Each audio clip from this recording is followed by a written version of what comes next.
Assalamualaikum warahmatullahi wabarakatuh. Selamat siang semuanya. Bagaimana kabarnya? Semoga dalam keadaan sehat dan tetap semangat untuk mengikuti perkuliahan online. Baik, pada kesempatan ini kita akan membahas materi kita berikutnya, yakni terkait tentang bentuk molekul, ya. Jadi bentuk molekul ini merupakan lanjutan dari pembahasan materi kita minggu lalu, yaitu berkaitan dengan ikatan kimia. Baik, apa saja yang akan kita bahas terkait dalam bentuk molekul ini? Uh, yang pertama adalah ada 5 bentuk dasar dari molekul, ya.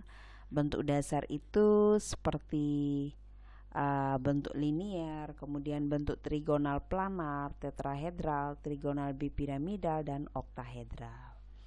Nah, 5 bentuk dasar molekul ini menjadi acuan ketika kita menentukan bentuk molekul dari suatu senyawa.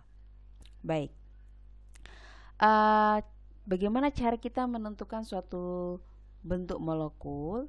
Jadi bentuk molekul itu kita lihat dari geometrinya. Nah, bagaimana caranya? Ya, yang pertama adalah dalam menentukan bentuk geometri suatu molekul, hal pertama yang akan kita lakukan adalah yang pertama adalah struktur ruang suatu molekul dapat ditentukan berdasarkan adanya pasangan elektron yang berikatan dan pasangan elektron bebas pada kulit terluar dari atom pusat molekul tersebut. Ya, jadi maksudnya di sini bahwa dalam menentukan bentuk molekul yang menjadi acuannya itu adalah kulit terluar atau elektron valensi dari kulit terluar, itulah yang digunakan sebagai bentuk dari molekul tersebut. Nah, berapa yang berikatan dengan suatu elektron lain dan berapa yang tidak berikatan. Kemudian antar elektron tersebut memiliki muatan yang sejenis. Nah, jika memiliki muatan yang sejenis, maka akan terjadi gaya tolak menolak di antaranya. Contoh, misalkan elektron yang memiliki muatan yang sejenis itu misalkan yang negatif dengan negatif, maka akan terjadi tolak menolak. Positif dengan positif, maka akan terjadi gaya tolak menolak. Kemudian berikutnya adalah pasangan elektron juga akan cenderung meminimumkan gaya tolak tersebut dengan cara membentuk suatu susunan tertentu atau berupaya untuk saling menjauh. Nah, di sini kita contohkan bahwa pasangan elektron yang cenderung meminimumkan gaya tolak itu adalah salah satu contohnya adalah suatu elektron yang mengalami proses ikatan. Jadi bertemunya antara muatan positif dengan muatan negatif, maka cenderung gaya tolaknya sangat kecil, ya, sangat kecil, sehingga cara membentuk suatu susunan tertentu yang berupaya saling menjauh. Kemudian berikutnya adalah teori yang dipakai untuk, bagaimana teori yang dipakai untuk menjelaskan struktur ruang dari suatu molekul? Namanya ada teori tolakan pasangan elektron kulit valensi atau kita singkat VSEPR, ya, yang disempurnakan oleh teori domain elektron. Nah, di dalam teori VSPR ini bentuk dasar molekulnya ditentukan oleh pasangan elektron bebas dan pasangan elektron ikatan. Contohnya, untuk bentuk molekul linier, ya, di mana pasangan elektron bebas dijumlahkan dengan pasangan elektron ikatan, jika jumlahnya 2 maka dianggap linier. Namun untuk bentuk molekul yang trigonal planar, ya, jika pasangan elektron bebas dengan pasangan elektron ikatan sama dengan 3, maka bentuk molekulnya adalah trigonal planar. Kemudian berikutnya adalah untuk tetrahedral. Untuk tetrahedral ini di mana pasangan elektron bebas dengan pasangan elektron ikatan jumlahnya 4, ya.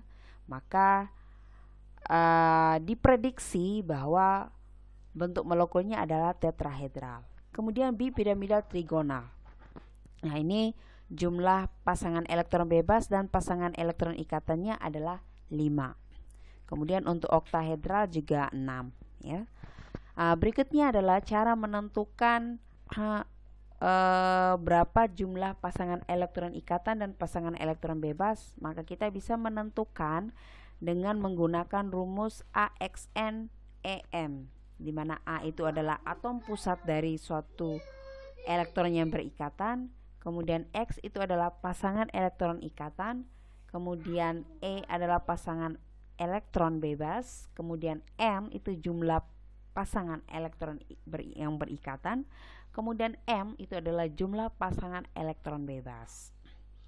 Baik, yang pertama adalah bentuk molekul yang linier. Nah, dalam bentuk ini di mana atom-atom tertata pada satu garis lurus sehingga sudut ikatannya menjadi 180 derajat. Nah, artinya bahwa suatu molekul itu berbentuk linier.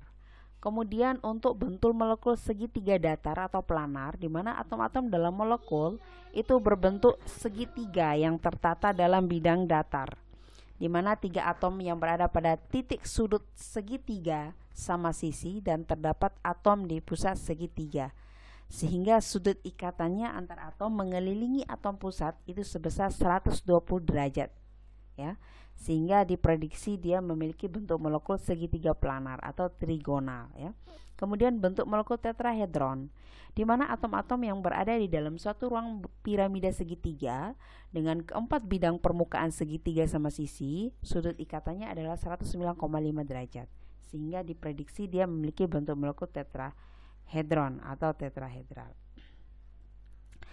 Kemudian berikutnya adalah bentuk molekul trigonal bipiramida ya, di mana atom pusatnya terdapat pada bidang sekutu dari 2 buah 5 segitiga yang saling berhimpit ya, sedangkan kelima atom yang mengelilinginya akan berada pada sudut-sudut 5 segitiga yang dibentuk. Nah, biasanya sudut ikatan ini masing-masing memiliki atom pada bidang segitiga dengan sudut ikatannya adalah 120 derajat, sedangkan sudut bidangnya sudut bidang datarnya dengan 2 ikatan yang vertikal yaitu 90 derajat, sehingga diprediksi dia memiliki bentuk molekul trigonal bipiramida. Kemudian bentuk molekul oktahedron atau oktahedral ya, adalah suatu bentuk yang terjadi dari 25 alas segi 4 dengan bidang alasnya berhimpit sehingga membentuk 8 bidang segitiga. Atom pusatnya terletak pada pusat bidang segi 4 dari 2 limas yang berhimpit. Nah, sudut ikatannya adalah 90 derajat. Nah, untuk linearnya di mana bentuknya seperti ini, kemudian yang trigonal seperti ini, kemudian bentuk V atau bengkok seperti ini planarnya ya.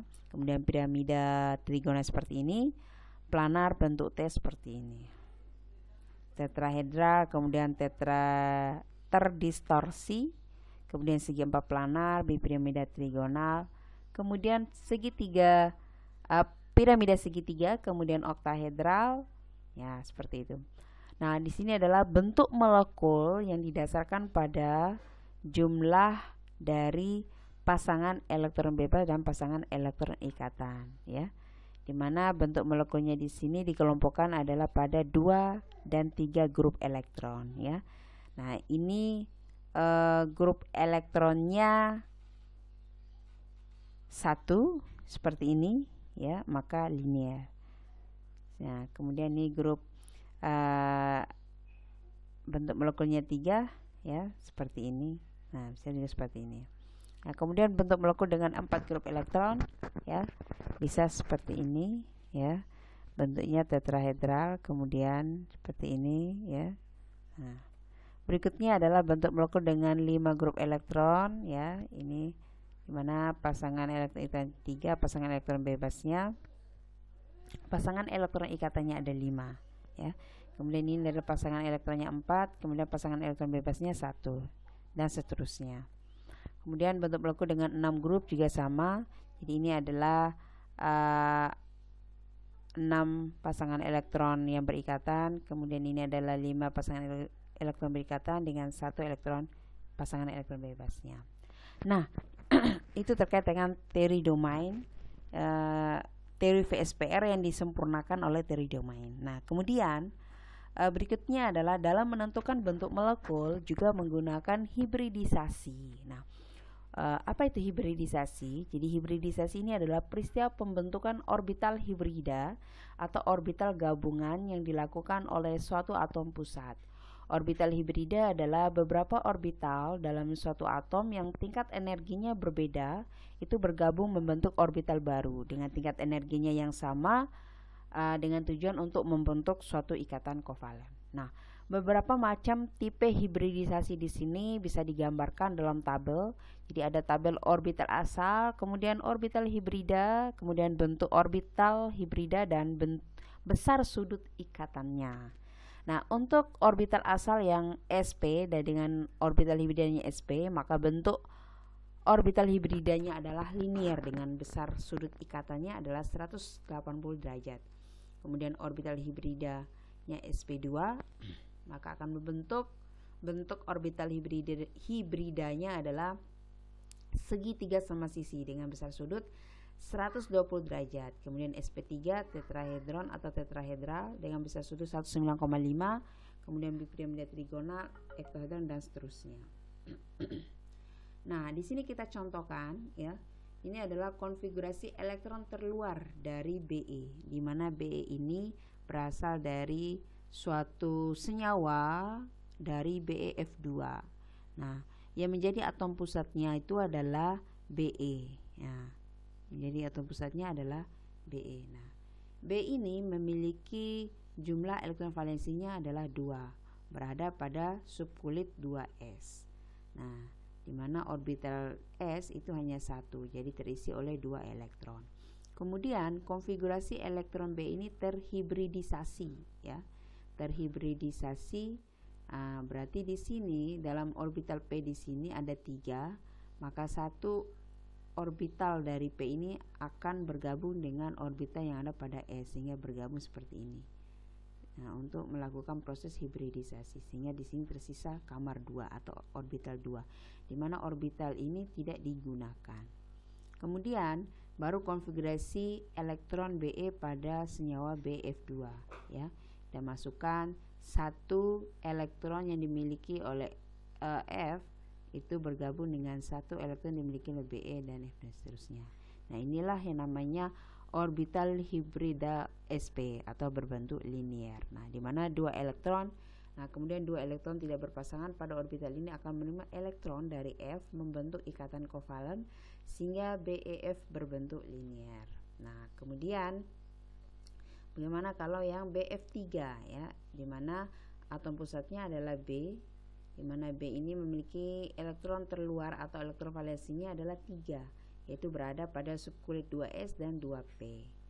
Berikutnya adalah konfigurasi elektron B terhibridisasi, di mana karena ini memiliki 2 elektron terisi dalam satu orbital s, maka dia akan berpindah ke orbital yang kosong ini pada orbital P, sehingga terjadi hibridisasi maka akan tergabung menjadi 4 orbital, tersisa 1. Nah, suatu 1 ini tidak terpakai. Nah, kemudian konfigurasi elektron pada BF3 berikatan dengan 3 elektron dari F, maka akan terisi berpasangan sehingga membentuk orbital sp2 dari 1s dan 2p, sehingga bentuk molekulnya diramalkan menjadi segitiga planar seperti ini, di mana 3 elektron yang tidak berpasangan pada orbital sp2 akan berpasangan dengan elektron dari F membentuk ikatan kovalen sehingga BF3 berbentuk segitiga planar. Nah, begitu juga demikian untuk yang atom C pada molekul CH4. Ya, kemudian begitu juga untuk PCl5. Ya, kemudian begitu juga untuk SFM4. Nah, nanti bisa dibaca sendiri, dipahami sendiri. Nah, berikutnya kita lanjut adalah teori orbital molekul. Nah, di mana teori orbital molekul ini semua orbital atom itu bergabung membentuk orbital molekul. Orbital molekul adalah daerah kebolehjadian atau probabilitas di dalam menemukan elektron di sekitar inti. Nah, yang akan dibahas dalam materi itu hanya molekul dwi atom yang sejenis seperti F2, O2 dan H2. Kemudian penggabungan dua atom menghasilkan orbital baru, itu disebut dengan orbital bonding atau ikat, dan anti bonding atau anti ikat. Kemudian orbital bonding ini adalah orbital yang terdapat di antara kedua inti yang membentuk kedua atom yang saling berikatan. Nah, orbital anti bonding adalah orbital yang berada di belakang kedua inti dan saling menjauh. Itu dilambangkan dengan tanda bintang. Nah, orbital molekul ini seperti ini. Ini sangat kompleks sekali ya. Di dalam proses penyusunannya juga sangat kompleks. Nah, tidak sesederhana ketika kita menentukan bentuk molekul dari teori VSPR dan teori domain maupun teori hibridisasi. Nah, ini tidak perlu tidak perlu dihafal. Nah, cukup sebagai pemahaman kalian bahwa di dalam menentukan suatu bentuk molekul ya, tidak hanya pada teori VSPR, teori domain dan teori hibridisasi, tetapi juga menggunakan teori lain, yaitu namanya orbital molekul ya. Nah, di dalam konfigurasi elektron molekul ini juga dicontohkan misalnya Be. Ini lebih kompleks dia ya. Ini berdasarkan susunan dari elektron ini. Nah, oke, baik. Berikutnya adalah ada namanya orde ikatan. Nah, di mana orde ikatan ini adalah jumlah elektron orbital yang berikatan dikurangi jumlah elektron orbital yang tidak berikatan dibagi dua. Nah, di dalam menentukan orde ikatan itu menggambarkan kekuatan ikatan yang terbentuk. Nah, orbital ikatan semakin besar, maka ikatan tersebut akan semakin kuat. Nah, ini adalah cara menentukan rumus dari orde ikatan. Nah, kemudian sifat kemagnetan. Nah, sifat kemagnetan dari suatu ikatan kimia itu ditentukan oleh ada tidaknya elektron yang tidak berpasangan. Nah, semakin banyak elektron yang tidak berpasangan, tentu makin banyak paramagnetiknya. Nah, tidak ada elektron tidak berpasangan, maka akan mengalami diamagnetik. Kemudian momen dipol. Nah, momen dipol adalah jarak antara muatan positif dan negatif dalam molekul. Momen dipol ini sama dengan produk perkalian antara muatan dan jarak muatan.